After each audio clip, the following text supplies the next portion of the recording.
सर्वेभ्यो नमः। मित्रों, आइएगा अब हम आज लघु सिद्धांत कौमुदी के अव्ययी भाव समास प्रकरण की लाइव कक्षा 8 को पढ़ते हैं। जो भी महान भाव इस संपूर्ण समास प्रकरण को पढ़ना चाहते हैं वो इस देववाणी संस्कृतम ऐप जो आपको प्ले स्टोर में मिल जाएगी वहां पर डाउनलोड करके इस संपूर्ण समास प्रकरण को क्रय करके परचेज करके पढ़ सकते हैं अपने गृह पर ही बैठे बैठे। और अधिक जानकारी के लिए आप इस व्हाट्सएप नंबर पर संपर्क करके प्राप्त कर सकते हैं। चलिएगा, तो मित्रों, गत कक्षा में मैंने आपको अधिगोपम ये पढ़ाया था। अधिगोपम ये उदाहरण था और हमने विस्तार से इस पर चर्चा कर ली थी। तृतीया सप्तमी और बहुलम, यहाँ ये हमने ये भी पढ़ लिया था कि अव्ययी भाव समास जो अदंत होता है उसके तृतीया और सप्तमी, क्या तृतीया और सप्तमी में बहुल करके, बहुल माने विकल्प से क्या हो जाता है, विभक्ति का लुक होता है, विभक्ति को अम होता है। ठीक है, क्या होता है, विभक्ति को अम होता है। तो उसके सप्तमी में और द्वितीया में दो दो रूप, तृतीया और सप्तमी में दो दो रूप बनते हैं। चलिएगा, अब हम आगे चलते हैं। ये तो आपके विभक्ति अर्थ के उदाहरण हुए। अब आचार्य वरदराज महाराज जी हमें उस सूत्र के, जो आपका अष्टाध्यायी में सूत्र था, ये जिसका समास हम पढ़ रहे थे, ये देखिएगा, सूत्र को हम निकाल लेते हैं। यहाँ पर ये सूत्र था। तो अब हमने विभक्ति अर्थ के उदाहरण देख लिए और भी अनेक उदाहरण बना सकते हैं आप। अब हम दूसरे नंबर पर आते हैं समीप। समीप के उदाहरण हमें आचार्य वरदराज महाराज जी दिखलाते हैं और कहते हैं, देखिएगा, कृष्णस्य समीपम उपकृष्णम। ठीक है, ये उपकृष्णम लिखा हुआ है। कृष्ण के समीप उपकृष्णम। और मद्राणाम समृद्धि सुमद्रम, ये आगे दूसरे अर्थों के उदाहरण हैं। हम इनको एक बार पढ़ लेते हैं जितने यहाँ पर उदाहरण दिए हैं।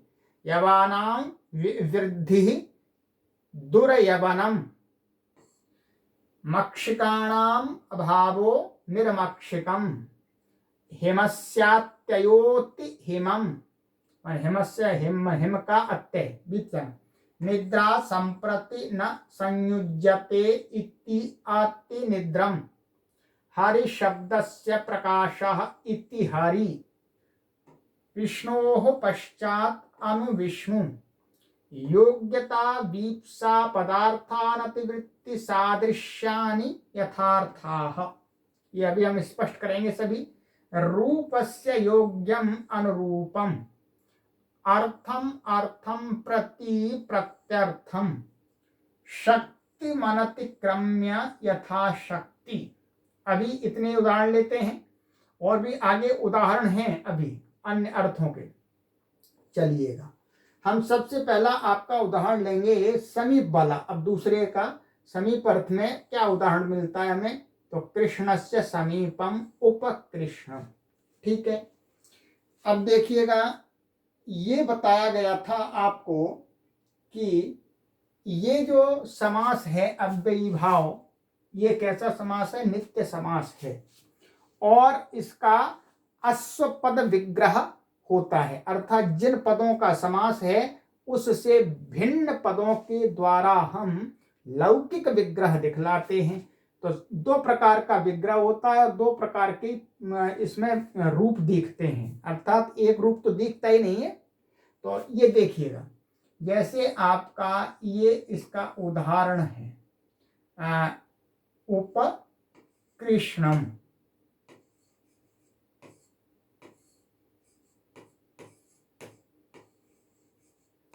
यही इसका उदाहरण है आपका उपकृष्णम।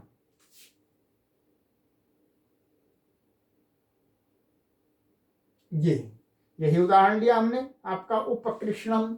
चलिएगा अब हम इसको सिद्ध करेंगे। उपकृष्णम ये तो इसका समस्त पद है।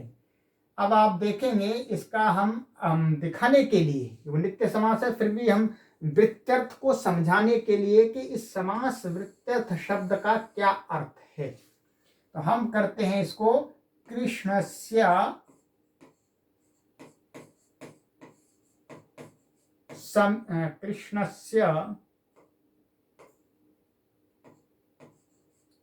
समीपम, ये इसका अर्थ है ऊपर वाले समस्त पद का, माने कृष्ण के समीप। ठीक है, इस समास के अंदर, इस समस्त पद के अंदर किस अर्थ की प्रधानता है? कौन से पद के अर्थ की? समीप। समीप का अर्थ किसका है? उप का। उप का, परंतु उसको लौकिक विग्रह में हम प्रयोग नहीं कर सकते। उप के स्थान में लौकिक विग्रह में क्या किया है हमने? समीपम। इसलिए इसको कहते हैं अश्वपद विग्रह समास, क्योंकि यहाँ तो उप का समास हो रहा है और समीप का प्रयोग कर रहे हैं। चलिएगा, ये तो इसका हुआ आपका लौकिक विग्रह हमने दिखाया है। अब हम दिखाते हैं, अब अपने व्याकरण के क्षेत्र में चलते हैं, तो हमको अलौकिक विग्रह लेना पड़ेगा, हमको अलौकिक बनना पड़ेगा जी। चलिएगा अलौकिक बन जाते हैं।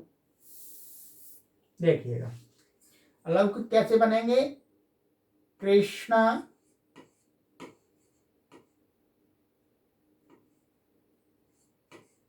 नस षष्ठी का, ठीक है, और उप, यहां सु रख भी सकते हैं, नहीं भी रख सकते, दोनों प्रक्रिया मैंने बता दी है। ठीक है, वास्तव में रखना चाहिए, परंतु अधिकतर जो भी आप लघु सिद्धांत कौमुदी की व्याख्याकारों को देखेंगे तो उन्होंने सु को नहीं रखा है, परंतु ये कोई दोष नहीं है, रखना चाहिए, क्योंकि सु आता है यहाँ पर, जैसे इससे दस आता है, क्योंकि समर्थ सुबंत के साथ, समर्थ सुबंत, समर्थ सुबंत के साथ समास को प्राप्त होता है। तो ये सुबंत कब बनता है? ऐसे बनता है, ऐसे। ठीक है, चलिएगा इतना हम देखते हैं। तो आप ऐसा लिखेंगे तो किसी को समझाने के लिए आप यही कहेंगे, भाई समर्थ सुबंत के साथ समास का है, इसलिए उपसु रखना पड़ेगा। उप अव्यय है, परंतु अव्यय होने के साथ इससे भी अव्यय से सु का लुक होता है जब अकेला प्रयोग करते हैं, परंतु यहां पर हम समास में रख रहे हैं तो हमें सु सहित ही रखना चाहिए। चलिए अब आइए कृष्ण नस उपसु, और ये देखिएगा उप क्या है? यहाँ उप जो है वो समीप अर्थ का है, क्या? समीप अर्थ में प्रयुक्त है, समीप अर्थ है इसका। तो ये हमने सूत्र में पढ़ा था, क्या पढ़ा था? देखिएगा, आइएगा, ये सूत्र था अव्यय, माने कोई भी अव्यय यदि वो विभक्ति के अर्थ में हो, हमने उदाहरण देख लिए, अथवा समीप अर्थ में, तो ये उप क्या है? ये अव्यय है, अव्यय है और समीप के अर्थ में, इसलिए इस सूत्र से क्या हो जाएगा? समास प्राप्त होगा, समास प्राप्त होगा। तो इससे अब हम समास कर देते हैं, समास कर देते हैं। समास करने, हमने इसका समास कर दिया पूरे का जी, उस सूत्र से समास करने, समास नाम रख दिया इसका। अब समास नाम रखने से मित्रों क्या लाभ होगा? वही लाभ हम बार बार दोहरा देते हैं आपको। कृतद्धित समासाश्च से प्रातिपदिक संज्ञा हो गई। ठीक है, प्रातिपदिक संज्ञा होने से क्या लाभ मिला? सुपो धातु प्रातिपदिकयोः से क्या है? प्रातिपदिक के अवयव सुपों का लुप हो गया। लुप क्या होता है? प्रत्ययस्य लुक श्लु लुपः, माने प्रत्यय के आदर्शन की ही लुक संज्ञा होती है। तो और तो आदर्शन संज्ञा हो गई। ठीक है, तो अब ये हट जाएंगे, आदर्शन हो जाएगा, तो क्या बचा हमारे पास में? कृष्ण और उप, यही बचा। अब देखिएगा हमको बनाना है उपकृष्णम, उप को इधर लाना है, कृष्ण को पीछे ले जाना है जी। तो फिर इसके लिए हमारे पास में सूत्र क्या था?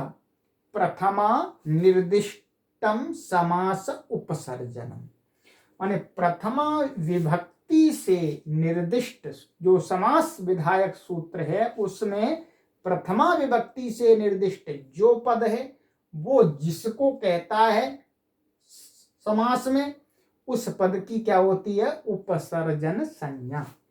अब देखिएगा समास विधायक सूत्र कौन सा था आपका? समास विधायक सूत्र था आपका ये वाला, ठीक है। और हमारा समास का विग्रह क्या था? उप और कृष्ण से समीपम, कृष्ण नस और उप सु।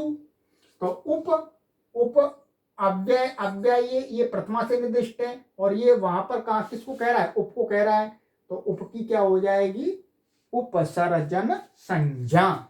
उपसर्जन संज्ञा होने से अब क्या होगा मित्रों? देखिएगा उपसर्जन जिसकी संज्ञा होती है उसका नियम बना दिया उपसर्जनम पूर्वम। तो उपसर्जनम पूर्व में ये महाराज जी यहाँ आ जाएंगे ये झटके में, और ये कृष्ण महाराज जी इसके पीछे आ जाएंगे। तो क्या बन जाएगा? उप कृष्ण, ये बन गया, ठीक है। अब इसकी प्रातिपदिक संज्ञा तो है ही पूरी, पहले से ही है, कृतद्धित समासाश्च। अब वही बात आ जाएगी, कोई कहे कि भाई ये सु और ये तो थे तब तो इसकी पूरे की थी, तो वो ये एक देश विकृतम अनन्यवत भवति, अर्थात किसी भी पदार्थ का एक देश खंडित होने पर वो परिवर्तित नहीं होता है, उसका नाम वही रहता है। तो इसका खंडित हो गए हैं, ये चले गए, तो भी उपकृष्ण की क्या है? प्रातिपदिक संज्ञा। प्रातिपदिक संज्ञा है, प्रातिपदिक संज्ञा होने से इससे स्वादि उत्पत्ति कर देंगे, स्वादि उत्पत्ति पूर्व के समान करेंगे, सु आ जाएगा, सु का तो ये सु का सा बचा है, ऐसा मानिएगा। और इस सा अब क्या है? इस उप कृष्ण की क्या है? ये कौन सा समास हुआ है? अव्ययी भाव समास, अव्ययी भाव समास है, इसलिए अव्ययी भावश्च से इसकी क्या है? ये अव्यय भी है। क्या है? अव्यय भी है। अव्ययी भावश्च से ये अव्यय भी है। तो अव्यय संज्ञा होने से क्या होता है? अव्ययादाप्सुपः, अव्ययादाप्सु माने अव्यय से उत्तर सुप का लुक हो जाता है, लुक प्राप्त हुआ। फिर उपकृष्णम कैसे बनेगा? तो फिर उसका अपवाद बना दिया नाव्ययी भावदतोम त्वपंचम्याः, ठीक है।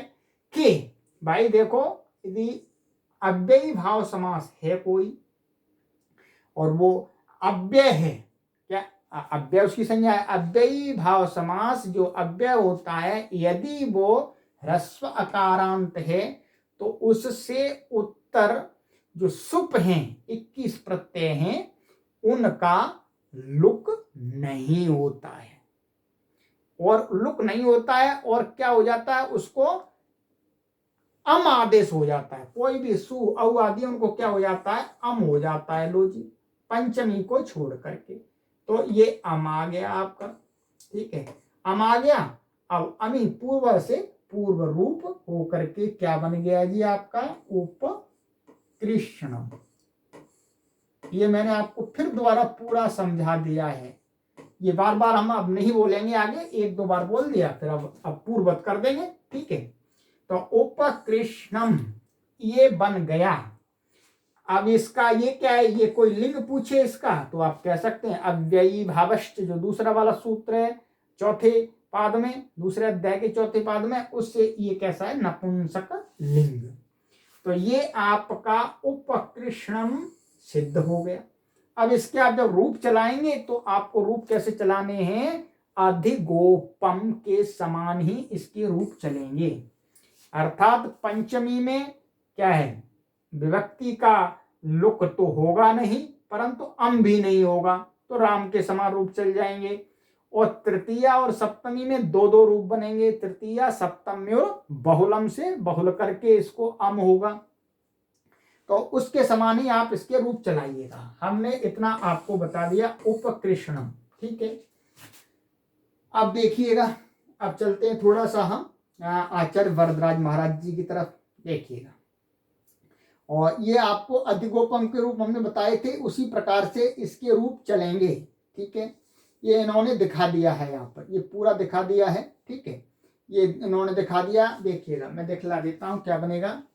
ये उपकृष्णम पंचमी को छोड़ करके और तृतीया सप्तमी में क्या बनेगा, उपकृष्ण, तृतीया में उपकृष्णम और उपकृष्णेन, और ये उपकृष्णाभ्याम, और यहाँ तो यही होगा, यहाँ तो कुछ होता ही नहीं है। और हाँ, उपकृष्णम और उपकृष्णाभ्याम और उपकृष्णई और उपकृष्णे। ठीक है, और ये सप्तमी द्विवचन हो गया।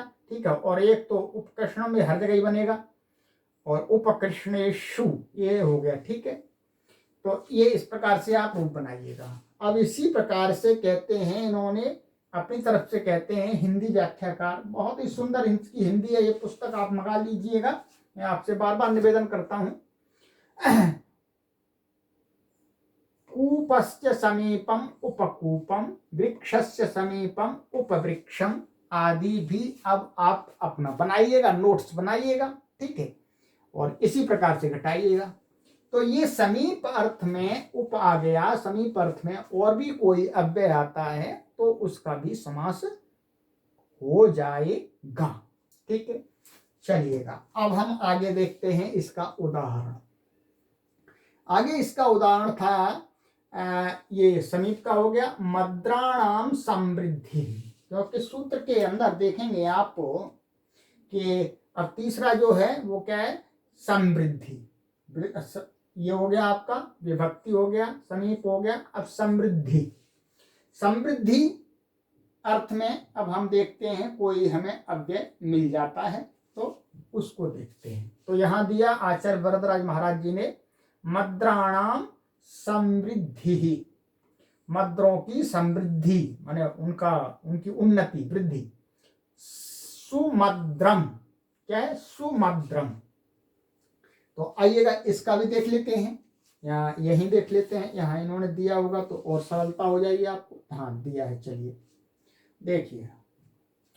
सुमद्रम, सुमद्रम यहां है।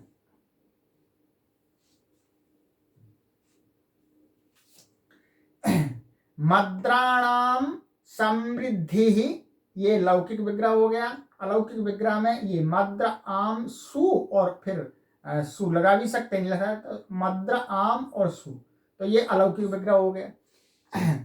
अब आइएगा, अब मैं आपको वहीं ले चलता हूं। मद्रों की समृद्धि, ये कहना चाह रहे हैं, ये लीजिएगा। मद्र ये, और आपका ये बहुवचन है इसलिए यहां आम आएगा। क्या आएगा, आम आएगा। ये आम और सु, सु और सु। ठीक है, सु और सु, और इसकी उससे ये जो सु है ये क्या है, समृद्धि अर्थ में वर्तमान है, और ये क्या है, अव्यय है। इसलिए समर्थ सुबंत के साथ समास को प्राप्त हो जाएगा। अव्ययम विभक्ति समीप समृद्धि वृद्धि इत्यादि सूत्र से।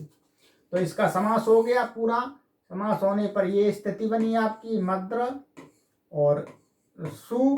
ठीक है, प्रथमा निर्दिष्टम समासो उपसर्जनम, ये जो सु है ये प्रथमा से निर्दिष्ट है, वहां पर अव्ययम पद से, तो इसकी उपसर्जन संज्ञा हो गई। उपसर्जन संज्ञा होने से क्या, उपसर्जनम पूर्वम से पूर्व में आ गया, तो क्या बना, सुमद्र। ठीक है, सुमद्र। अब इसकी प्रातिपदिक संज्ञा है ही कृतज्ञ समासाश्च से जो, तो प्रातिपदिक संज्ञा होने से स्वादि उत्पत्ति कर लेंगे मित्रों। स्वादि उत्पत्ति में ये सु और आएगा, इसकी संज्ञा सवचा। सको इसकी अव्ययी भावश्य से अव्यय संज्ञा है।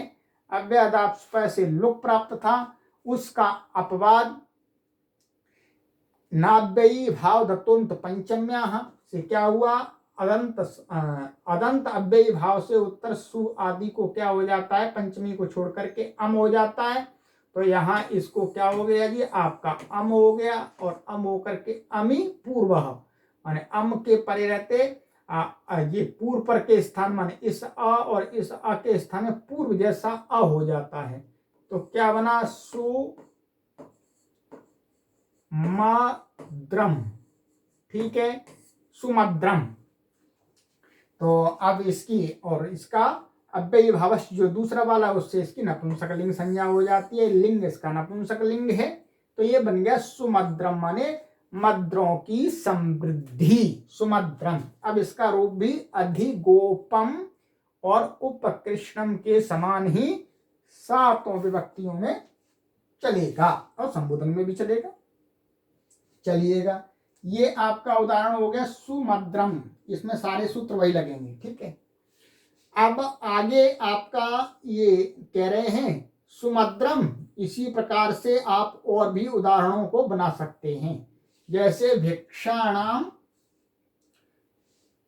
समृद्धि सुभिक्षम, तो हमारी भिक्षाओं की जो समृद्धि, भिक्षाओं की अधिकता, तो सुभिक्षम बिल्कुल वैसा ही उदाहरण है, ठीक है। तो भिक्षाणाम समृद्धि सुभिक्षम। और अब देखिएगा दुर्यवनम, दुर्यवनम, दुर्यवनम में क्या है, ये उसके वृद्धि अर्थ में, वृद्धि अर्थ में इसका समास होगा, ठीक है। ये यही उदाहरण दिया था, आप देखेंगे यहां देखिएगा, ये अब वृद्धि का उदाहरण, यवानाम वृद्धि दुर्यवनम, माने जो यव लोग हैं, दुष्ट लोग हैं, उनकी निर्धनता, उनकी दुर्दशा, ठीक है। तो अब देखिएगा इसका भी हम देखेंगे, सरल है पूरा, कोई कठिन नहीं है। ये देखिएगा यवन आम दुर, यह इसका लौकिक विग्रह हुआ, हमें मुख्य रूप से देखना है। यहाँ पर ये आ गया, यहाँ इससे क्या हुआ, वृद्ध्यर्थ में समास हुआ, वृद्धि के अर्थ में, ठीक है। तो यहाँ समास हुआ, समास होने पर वही सारी प्रक्रिया पूर्वत लगेगी, और फिर ये सूत्र से कृतज्ञ समासाश्च, और आगे सुपो धातु प्रातिपदिकयों से, ये दिखाया इन्होंने, सुपो धातु प्रातिपदिकयों से क्या हो जाएगा, लुक हो जाएगा आपका, आम का लुक हो गया, आम और जो सु बाद में रखेंगे अथवा नहीं रखेंगे तो उसका लुक हो गया। ये लुक होने पर क्या होना, यवन दुर, और प्रथमा निर्दिष्टम समास उपसर्जनम से इसकी उपसर्जन संज्ञा है, उपसर्जनम पूर्वम से पूर्व में आ जाएगा दुर, तो क्या बना, दुर यवन, और रेप ऊपर चला गया, लिख दिया है। और वही फिर अव्ययादाप सुपह से इसकी अव्ययी भावस्य से अव्यय संज्ञा, और अव्ययादाप सुपह से जो सु आएगा उसका लुक प्राप्त होगा, ठीक है। उसका नाभ्य भाव तुम पंचम्या से लुक का निषेध होकर के अम हो गया, और अमी पूर्व से पूर्व होकर के क्या बना, दुर्यवनम, ठीक है। सरल है, कोई कठिन नहीं है, दुर्यवनम। चलिएगा दुर्यवनम। अब मित्रों आगे उदाहरण दे रहे हैं अभाव का, जैसे ही आगे उदाहरण लिख सकते हैं आप, शकानाम वृद्धि दुष्शकम, ठीक है। अब आइएगा हम यहाँ देखते हैं उदाहरण, मुख्य उदाहरण है आपका ये अभाव अर्थ में, सूत्र था हमारा ये, जिसमें अब आगे अर्थ आ रहा है आपका वो ये अभाव, अर्थाभाव, ठीक है। अर्थाभाव माने अर्थ का अभाव, माने पदार्थ का अभाव। तो आइएगा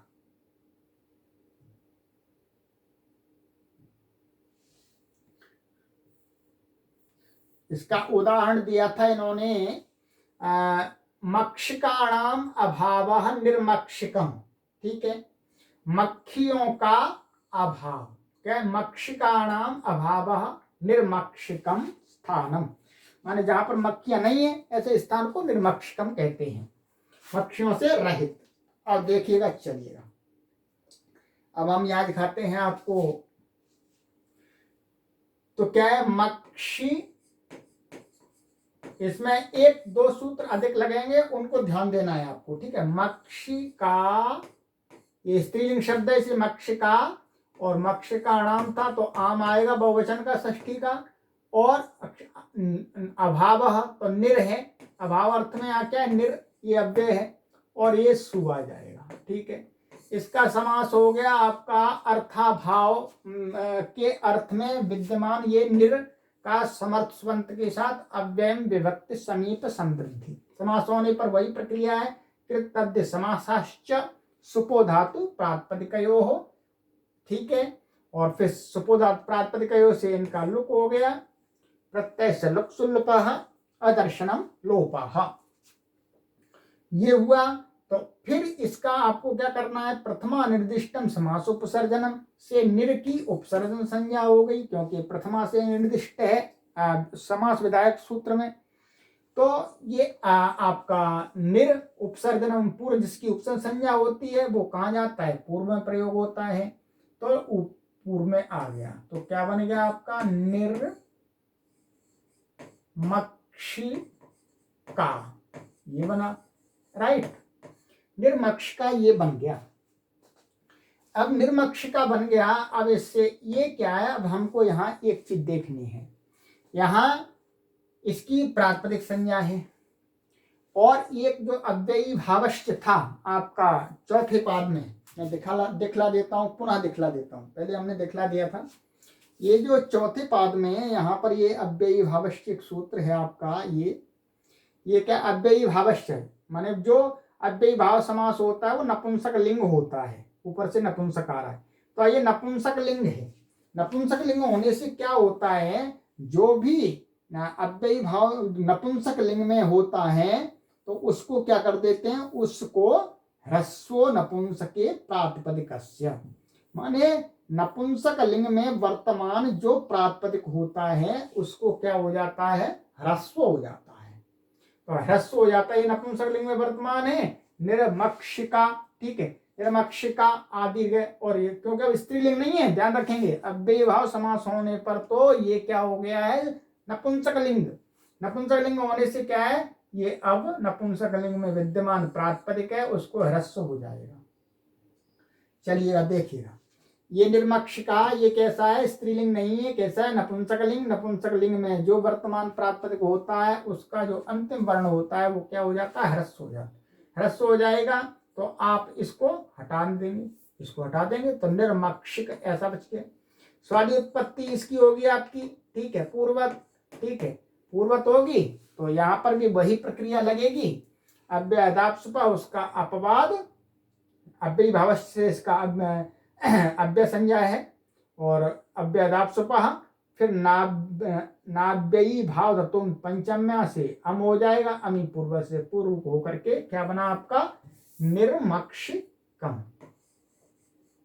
ठीक है, ये बन गया आपका निर्मक्षिकम। तो निर्मक्षिकम आगे अधिगोपम के समान इसके रूप चलाइएगा। चलिए आगे देखते हैं।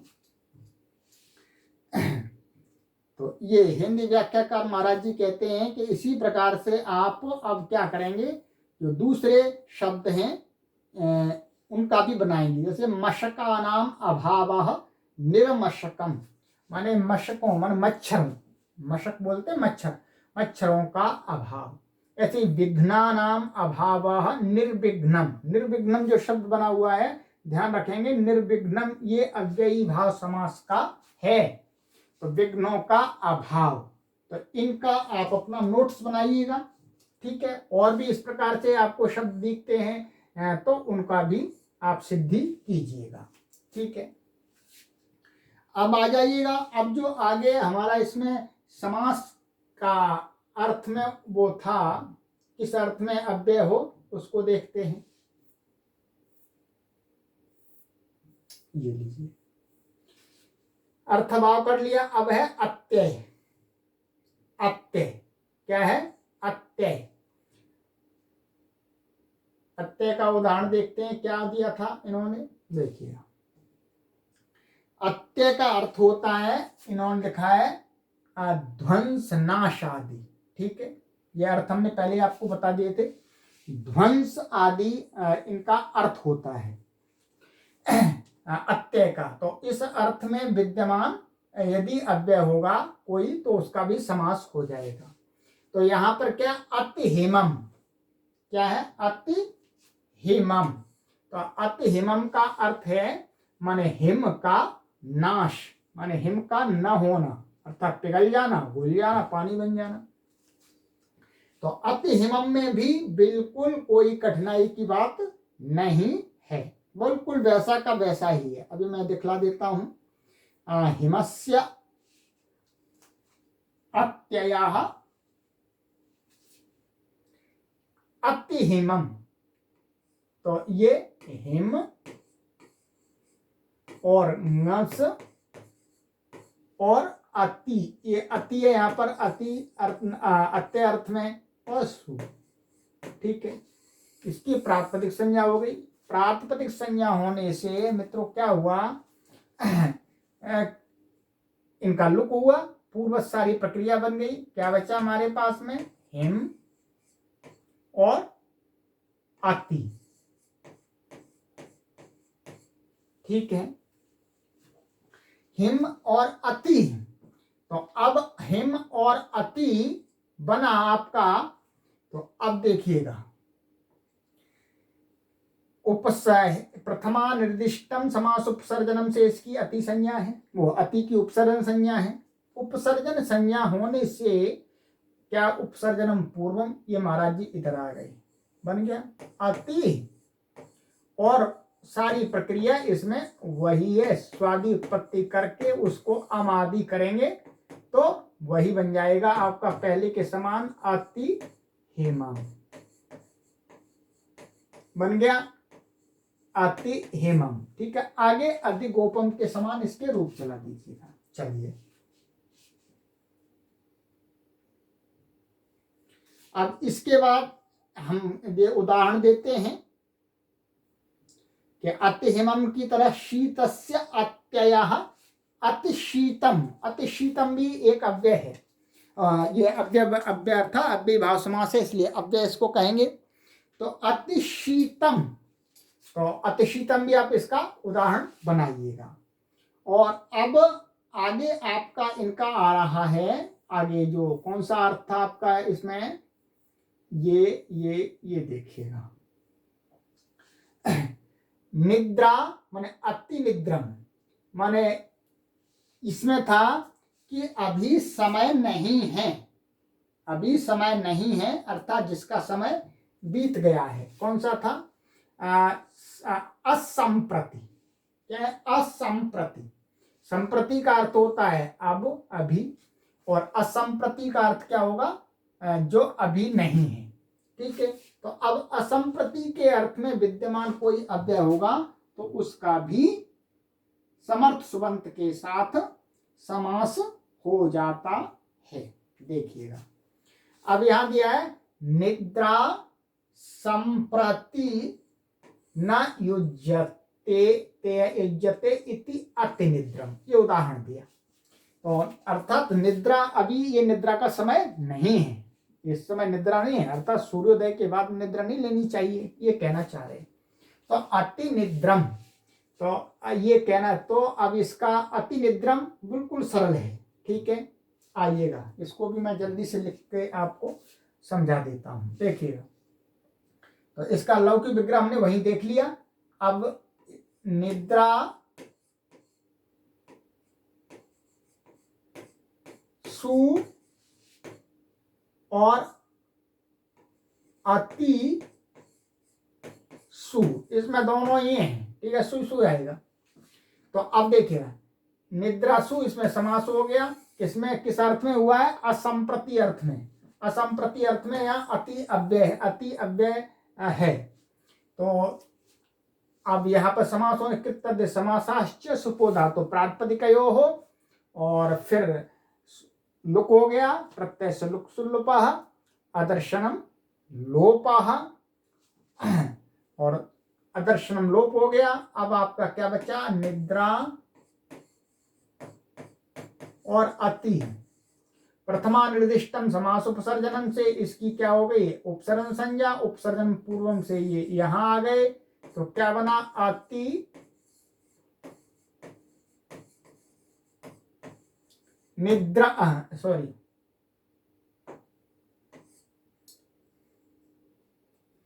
अति निद्रा ऐसा बना, ठीक है। इसकी प्रातिपदिक संज्ञा है अव्ययी भावश्च से ये चौथे पाद वाले अव्ययी भावस्य से ये क्या है, नपुंसकलिंग। नपुंसकलिंग है, नपुंसकलिंग होने से क्या कार्य बनता है, ह्रस्व नपुंसके प्रातिपदिकस्य से ह्रस्व हो गया, ह्रस्व हो गया इसको, तो ये आप इसको हटा देंगे। ठीक है, तो अति निद्रा ऐसा बना, स्वादि उत्पत्ति जब करेंगे तो पूर्वत अम आदि होकर के इसको क्या बन जाएगा, अति निद्रम। कोई भी कठिन नहीं है, अब तो काफी अभ्यास आपको हो गया है, बार बार बोलने से भी बोरिंग महसूस होती है। तो अति निद्रम ये बन गया। तो मित्रों, आज की कक्षा में मैंने आपको असंप्रति, क्या है, असंप्रति, असंप्रति के जो उदाहरण दिए हैं यहां पर, यहां तक मैंने आज आपको इस कक्षा में पढ़ा दिया, इतना। अब आगे हम आएंगे उसको, उसके अंदर जो दूसरे हैं उदाहरण दिए हैं, अर्थात ये सूत्र था आपका, ये देखिएगा सूत्र बार बार पढ़ा हुआ है मैंने, असंप्रति। अब हम आगे की कक्षा में पढ़ेंगे शब्द प्रादुर्भाव। शब्द प्रादुर्भाव माने शब्द का प्रकाश, शब्द के अर्थ की प्रसिद्धि। तो यहां से आगे के जो अर्थों में विद्यमान अव्यय है उनका समास हम आगे की कक्षा में पढ़ेंगे। इस कक्षा को अब हम यहीं विराम देंगे, और जो भी महान भाव इस लघु सिद्धांत कौमुदी के समास प्रकरण को अथवा कारक प्रकरण को अथवा आपके कृदंत, तद्धितांत, संधि प्रकरण, संज्ञा प्रकरण, सब प्रकरणों को पढ़ना चाहते हैं तो इस व्हाट्सएप नंबर पर संपर्क कीजिएगा और इस देववाणी संस्कृतम ऐप पर कोर्स खरीद करके पढ़िएगा, अपने गृह पर ही बैठे बैठे। चलिएगा, इस कक्षा को यहीं विराम देते हैं। ईश्वर से प्रार्थना करते हैं आप ऋषियों की विद्या को अच्छी प्रकार से बुद्धिगत करें और संस्कृत के महान पंडित बने, महर्षि पाणिनि का जो शास्त्र है उसके ज्ञाता बने। अस्तु सर्वेभ्यो नमः।